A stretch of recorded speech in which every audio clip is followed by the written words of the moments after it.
சிவகங்கை மாவட்ட ஐக்கிய முஸ்லிம் முன்னேற்றக் கழகத்தின் சார்பாக காரைக்குடியில் ரமலான் நன்கொடை பித்ரா வழங்கும் நிகழ்ச்சி நடைபெற்றது.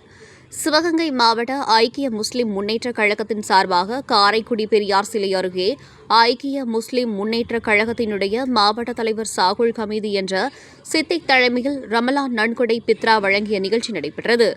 மாவட்ட செயலாளர் ஹக்கீம், மாவட்ட ஊடகப் பிரிவு செயலாளர் ரியாஸ் சௌத்ரி, நகர துணைத் தலைவர் முபாரக், நகர பொருளாளர் அபுபக்கர் ஆகியோர் முன்னிலையில் நடைபெற்ற இந்நிகழ்ச்சியில் சுமார் 300க்கும் மேற்பட்ட ஏழை குடும்பங்களுக்கு ரமலான் பண்டிகை கொண்டாடும் விதமாக உணவுப் பொருட்கள் அடங்கிய தொகுப்பு வழங்கப்பட்டது.